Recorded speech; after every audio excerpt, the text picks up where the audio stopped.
meus confrades Tereza, Siqueira, quero saudá-los essa mesa tão prestigiada, quero agradecer ao ministro Alexandre pelo convite, ao presidente Lima Teixeira aqui presente, e eu quero trazer uma reflexão para vocês, sem maiores delongas, pelo adiantado da hora.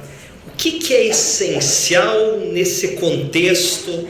O que é essencial nesse arranjo, nessa conjuntura nacional e internacional, nesse vale tudo, onde as pessoas escrevem tudo no seu Facebook, no seu Instagram, onde nós estamos vendo um martelo de Nietzsche aí para todos os lados, a direita martelando a esquerda a direita. O que restou? O que é o núcleo duro? E esta reflexão que eu trago para os senhores à luz dessa temática sindical.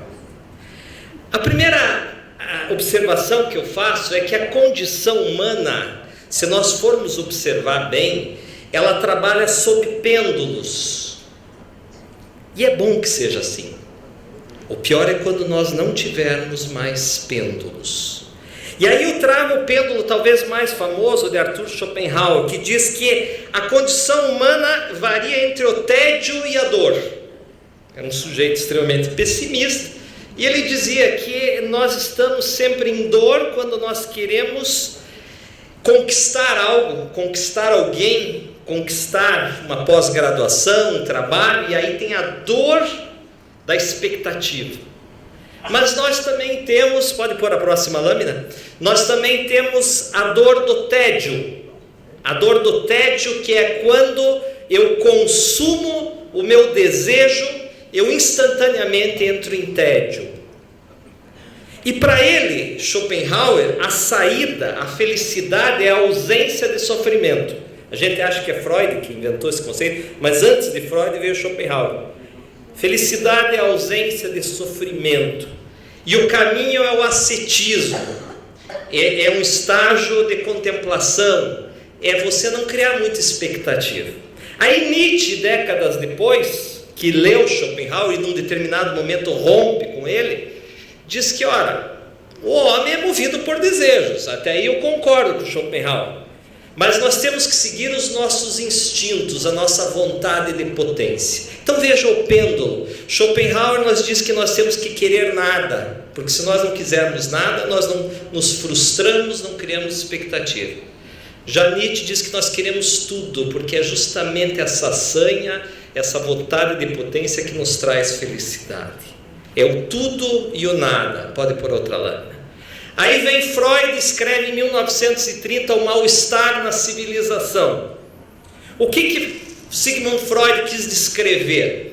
Ele fala de uma pulsão reprimida. Ele diz que nós, homens, nós temos pulsões de violência e pulsões sexuais, mas que a cultura, a civilização, ela nos impõe um controle.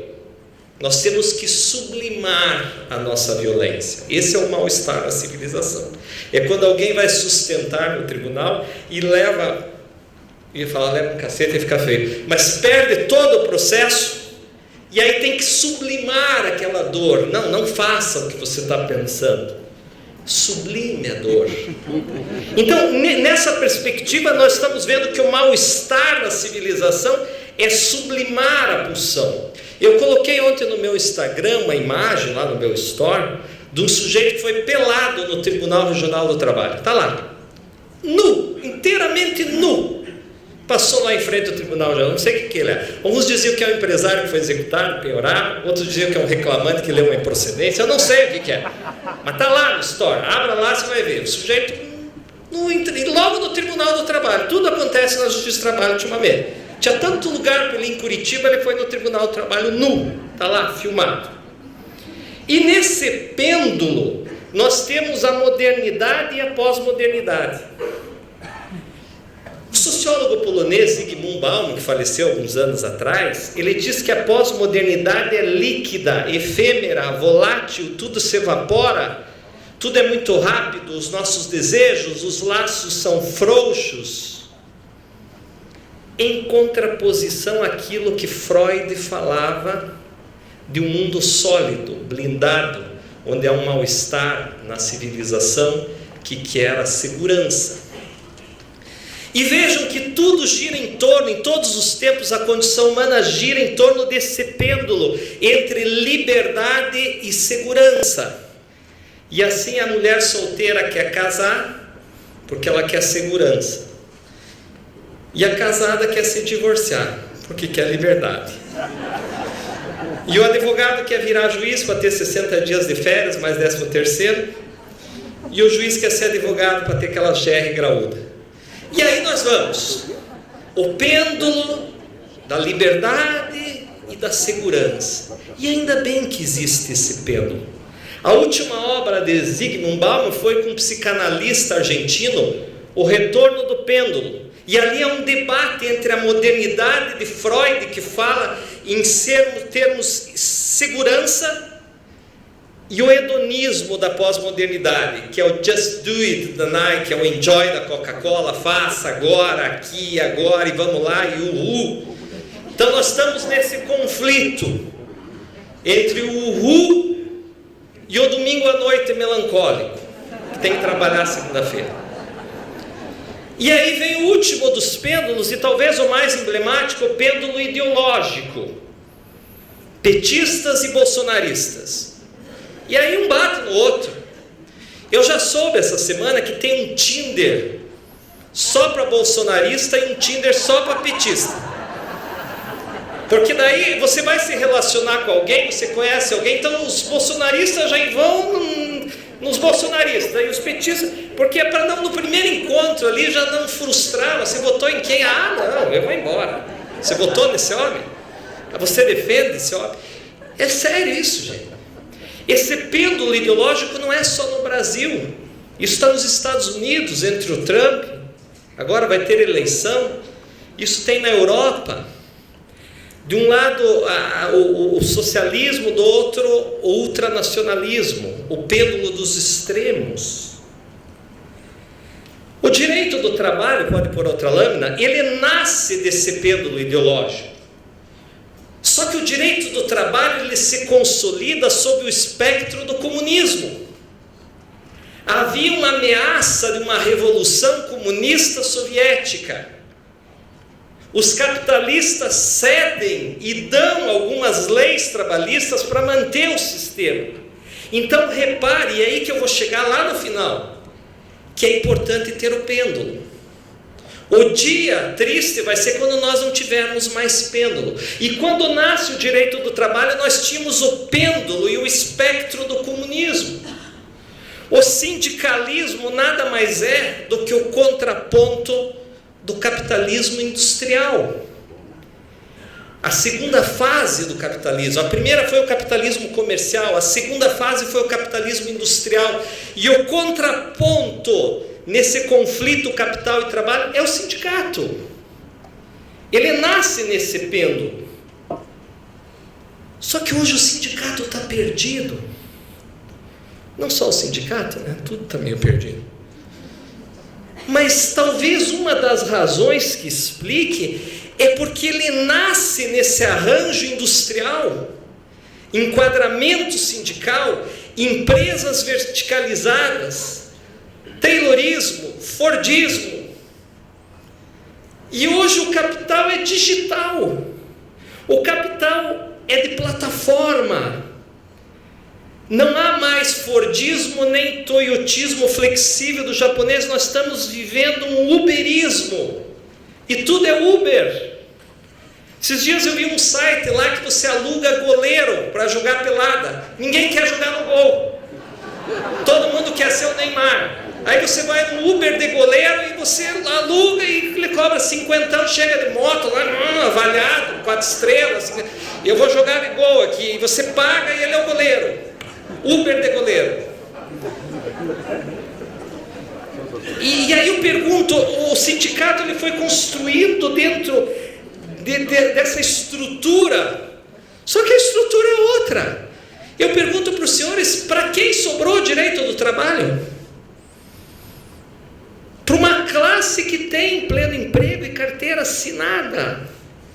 E os outros? O crowdwork aí que o André escreve, que é tão forte, está chegando no Brasil, que são esses trabalhadores de microtarefas em plataformas, freelancer.com, Amazon Turk. Onde é que você põe esses empregados? Onde é que você põe o motorista da Uber nesse contexto de direito de trabalho, direito sindical, de enquadramento? Os terceirizados, que não têm o mesmo enquadramento sindical da empresa tomadora. Aí você tem dentro da mesma empresa o empregado de primeira classe, que tem uma convenção coletiva robusta, vamos imaginar um efetivo da Petrobras, e um terceirizado da Petrobras que tem uma convenção coletiva diferente, minguadinha, às vezes até o refeitório é diferente, não come mignon, come um cupim. Então o direito de trabalho ele tem que encontrar, ele tem que voltar para a base, para dialogar e perceber. Pode pôr a outra. Independente da ideologia, porque eu sei que tem muitos aqui petistas e bolsonaristas, independente da ideologia que você esteja, em quem você votou, a viabilidade de um Estado-nação depende de eficácia econômica, legitimidade democrática e segurança jurídica. Quando faltar um desses três elementos, nós temos crise. Eu trago dois exemplos extremos atuais para os senhores: Venezuela e Argentina. Venezuela, economia extremamente hermética, fechada. Em 2014, com uma baixa do petróleo, o Chávez não deu conta, porque era uma economia muito fechada, muito dependente dessa commodity, não tinha competitividade na economia, não tinha abertura. E Venezuela entra em crise em 2014 e nunca mais sai. E aí o Chávez, para piorar, ele muda o Supremo Tribunal, aumenta de 21 para 32 ministros, nomeia 10, persegue, muda a Constituição para se perpetuar. Aí não só a crise econômica, como um déficit democrático. E aí nós temos milhões de pessoas passando fome na Venezuela. Numa ideologia bem à esquerda. Aí então vamos pegar um diferente, o Maurício Macri assume em 2015, um dos motes dele era pobreza zero. Hoje 5 milhões de argentinos estão passando fome e estão protestando nas ruas de Buenos Aires, porque esse governo se submeteu totalmente ao mercado especulativo, se submeteu, se perdeu totalmente. E essa austeridade agravou ainda mais. Então vejam, quando falta eficácia econômica, quando há déficit democrático e quando falta segurança jurídica, pode pôr outra, nós temos inviabilidade. E a segurança jurídica é a legislação. O Código de Defesa do Consumidor existe para regular o mercado, para que o empresário tenha o lucro dele bonitinho. A CLT, ela interessa aos empresários. Porque se você cumpre a CLT, se você cumpre o acordo e a convenção coletiva, toda a segurança jurídica volta a seu favor. Se o trabalhador postular algo que não tem respaldo na CLT e na convenção, ele é o subversivo da história. A lei favorece. A CLT, o Código de Defesa do Consumidor, o Código Civil em relação às associações, às pessoas jurídicas, eles dão uma chancela de segurança jurídica. Mas onde é que se quer chegar? Eu quero chegar que eu tenho medo dessa metralhadora que está vibrando com todos os desmoronamentos democráticos que o país tem. Aonde que nós vamos chegar se a UNE tem um antro de estudante comunista, então eu tiro a carteira de estudante e dou de graça, que é para minar a UNE. Se o sindicato só me atrapalha, eu esvazio a contribuição sindical e cai 90% da arrecadação, é bom que acabe tudo isso. Se o INPE, Instituto Nacional de Pesquisa Espacial, me traz um índice errado, que a própria NASA já afirmou, eu tiro o INPE. Aonde que nós vamos chegar se nós perdermos o essencial? E eu não estou falando nem de ideologia, eu estou falando de democracia, essa possibilidade que nós temos de debater, de aperfeiçoar. E o sindicato passa por isso, passa por esta dialética que dizia Hegel. A segurança jurídica, a estrutura sindical, pode pôr a outra lâmina, que vem naquela pirâmide conhecida, sindicato municipal, federação estadual, confederação nacional. Está havendo um descompasso. Sindicato nacional, sendo que todas as empresas fortes são transnacionais. O arranjo vem, como bem disse o Siqueira, nós tememos que toda essa agenda hoje seja pautada por quem manda no país. No país não, no mundo. Quem rege o mundo hoje é o capital especulativo. Nós temos medo que tudo isso, todas as reformas, e algumas teriam que vir mesmo, não estou nem entrando no mérito, mas nós tememos que tudo isso não faça parte de um arranjo que favoreça uma minoria. E é só você ir nos índices, coloque no Google, Oxfam 2019. Hoje 1% da população mundial detém o patrimônio de 50% da população mais pobre. Está havendo uma concentração de riqueza. Eu me lembro que quando eu abri a conta no Banco do Brasil, na Caixa Econômica, eu tinha que pagar tarifa de cheque, eu tinha que pagar tarifa de TED, transferência eletrônica, eu tinha que ir na fila. Agora a gerente vem até meu escritório, doutor Naligrado, nós vamos isentar o senhor de TED, nós vamos isentar o senhor de cheque. Eu falei, pô, mas agora que eu tenho dinheiro, vocês me isentam tudo, por que não me isentaram antes?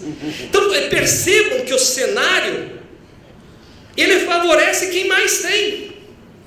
Quem mais tem, paga menos tarifa, tem mais. Se você aplicar hoje 10 mil reais, você vai ter um índice, uma taxa de rendimento. Se você aplicar 1 milhão, a tua taxa vai ser muito maior.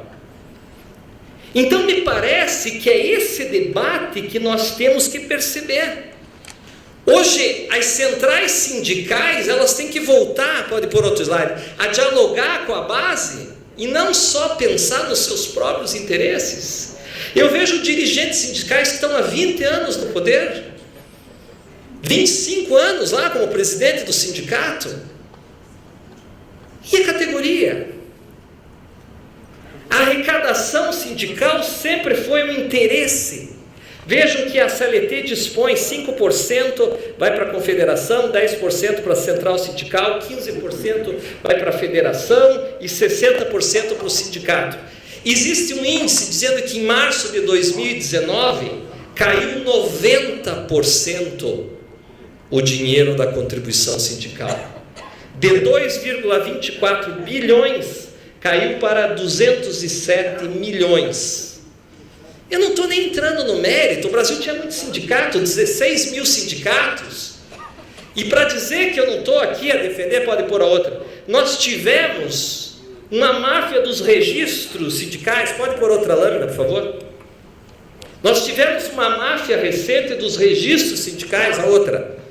Que a Polícia Federal recentemente saiu na revista Isto É, Paulinho da Força Sindical, deputado federal, um esquema com o Ministério do Trabalho, cobravam 4 milhões de reais, segundo essa reportagem, para dar uma carta sindical, para dar um registro sindical. Então, quer dizer, todo mundo pensando no seu interesse. Pode pôr a outra. E aí nós começamos a perceber que para você trazer a base do sindicato, você tem que trazer um padre, uma dupla sertaneja, sortear geladeira, carro, moto, televisor. Isso aqui é uma assembleia. Senão não vai ninguém. Pode pôr outro. Há hoje no mundo uma apatia do movimento sindical. Veja aquela faixa ali, o meu partido é o meu país. Há uma apatia. E aqui os desafios é revolucionar essa cultura da informação em tempo real, é estimular a interação com a base, é retornar ao diálogo e perceber como é que o mundo do trabalho mudou. Essa indústria 4.0, nós gostando ou não gostando, em uma feira de Hannover em 2011 veio, os alemães trouxeram a indústria 4.0, Nós temos que saber onde que o sindicato entra nessa história, reduzir o déficit de representatividade, pode por outra. Hoje nós temos que ver onde é que vão parar o enquadramento dos terceirizados, dos trabalhadores digitais, dos entregadores do Uber. O debate tem que partir de uma nacionalização, de uma internacionalização, e aí cresce a função das centrais sindicais. E aqui eu trago um caso concreto, como por exemplo, equiparar a jornada dos motoristas do Uber, que quando você entra no carro, você sempre pergunta, eu pelo menos sempre pergunto, eu tenho trabalhado 14, 15 horas por dia. Nós já temos precedentes em cidades dos Estados Unidos, Reino Unido, Austrália, Nova Zelândia, onde o próprio algoritmo diz, quando deu 11 horas, você tem mais 1 hora para trabalhar e nós vamos desligar. Deu 12 horas, desliga, e ele tem que fazer uma parada obrigatória de 8 horas. Porque é uma questão de acidente de trabalho, de acidente de trânsito, de saúde. Nós temos tecnologia para isso. Mas nós não podemos pensar só em lucro, lucro, lucro. Nós temos que saber que embaixo das relações subjacentes às relações, existem pessoas de carne e osso. Pessoas que choram, pessoas que têm tédio, pessoas que têm dor, pessoas que vão peladas no tribunal. Nós temos que parar de colocar gente apenas como um número na planilha Excel. Pode pôr a outra, eu já estou terminando. Vejam que interessante esse caso jurídico, uma convenção coletiva deste ano. As empresas não associadas ao sindicato patronal, cláusula 46, que adotarem a jornada 12/36, terão suas jornadas e compensações de jornadas descaracterizadas e invalidadas por esta convenção coletiva de trabalho, além de multa mensal. Pode isso? Mas o que a reforma trabalhista trouxe? Pode pôr outra, Lani. A reforma diz no artigo 59A que é facultado às partes, mediante acordo escrito, convenção ou convenção, estabeleceu 12/36. Pode pôr a outra. A reforma também disse que o negociado prevalece sobre o legislado em relação à jornada de trabalho. Pode pôr a outra. E a reforma também disse que quando o juiz for examinar a validade de um acordo, de uma convenção coletiva, ele tem que partir do princípio da intervenção mínima, analisando só os elementos essenciais, vícios. Pode pôr a outra. Logo, será que nós não trouxemos o bode na sala? Vocês já viram essa expressão? Eu trouxe até uma foto ali, o sujeito dormindo com um bode do lado. Às vezes a tua casa está um caos e você reclama, não tem comida aqui, micro-ondas, está uma bagunça. E a mulher vem e traz um bode fedido. Aí você fica uma semana convivendo com aquele bode fedido. Aí você diz, tira esse bode daqui, eu era feliz e não sabia. Às vezes a reforma ela avançou, mas foi tão rápido, tão defogadilho, não ouviram nós, os juristas, não viram ninguém. Foi tudo muito rápido, não aperfeiçoaram. Nós temos aqui o professor Robortella, que tem uma obra linda, moderna, Direito do Trabalho. Não ouviram o professor Robortella, não me ouviram, não viram vocês também, não viram ninguém. E aí tiveram uma chance de fazer uma coisa mais equilibrada. E aí nós temos, por exemplo, esse bode, onde a convenção coletiva, pode pôr a outra, ela simplesmente diz que se eu for filiado ao sindicato patronal, o 12/36 é válido. Se eu não for filiado ao sindicato, ele é inválido. E a convenção está dizendo que ele é inválido, vai pagar excedentes da 8ª.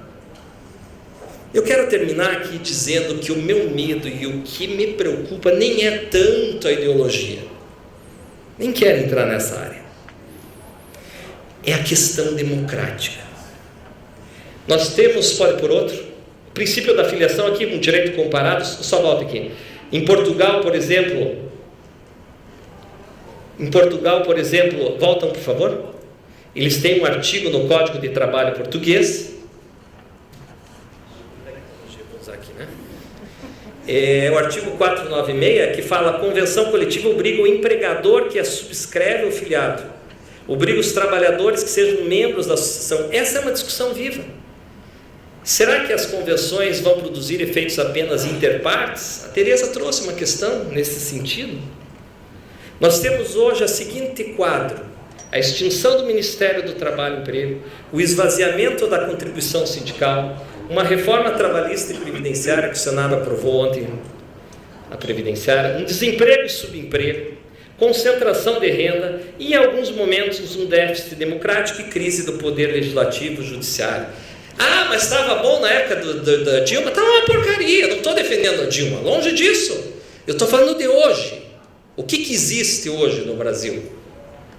Aí vem o filho do presidente, e é isso que me preocupa, e diz assim: por vias democráticas, a transformação que o Brasil quer não acontecerá na velocidade que almejamos, e se isso acontecer, me parece que o lado do pêndulo, e enquanto tivermos o pêndulo democrático, do debate, da direita, da esquerda, enquanto nós não formos para os extremos, seja a extrema esquerda, com a sua ditadura do proletariado, seja a extrema direita, ultranacionalista, enquanto nós estivermos nesse pêndulo democrático, que nós possamos falar, que podemos dizer, ainda está tudo bem.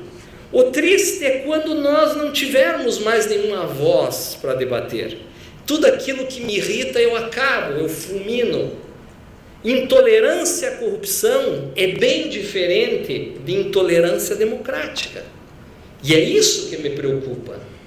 E o que acontece quando há crises nas instituições democráticas? Quando há ambiência democrática, eu simplesmente aceito ou contesto. Mas quando não há espaço democrático, eu tenho obediência ou resistência. Eu tenho ludismo, onde os homens quebravam a máquina na Revolução Industrial. Eu tenho a Primavera Árabe em 2011. Eu tenho os protestos de junho de 2013 aqui em São Paulo. Eu tenho a greve dos caminhoneiros no ano passado. Eu tenho os coletes amarelos, que está hoje preocupando até a Confederação Geral dos Trabalhadores da França, porque roubaram a cena. E o que tem em comum nesses movimentos? Um déficit democrático econômico. Não existiu participação direta do sindicato ou do partido, mas mesmo assim houve contestação, rebelião, protesto. É isso que eu estou tentando dizer. Não adianta eu apagar aqui, que de alguma maneira a panela de pressão vai estourar. Eu tenho que conversar, eu tenho que debater, eu tenho que aprimorar, eu tenho que ouvir, eu tenho que equilibrar. Eu tenho que pensar nos dois lados, e uma mobilização em tempo real pela internet. Norberto Bobbio diz: o alfa e o ômega da teoria política é o problema do poder. Como o poder é adquirido, conservado e perdido. Como é possível defender-se contra ele? O presidente, quando assumiu no primeiro dia, ele trouxe 2 livros, a Bíblia e o livro de Winston Churchill. E eu termino aqui com uma frase do Winston Churchill: a democracia é a pior forma de governar, exceto todas as outras. Muito obrigado.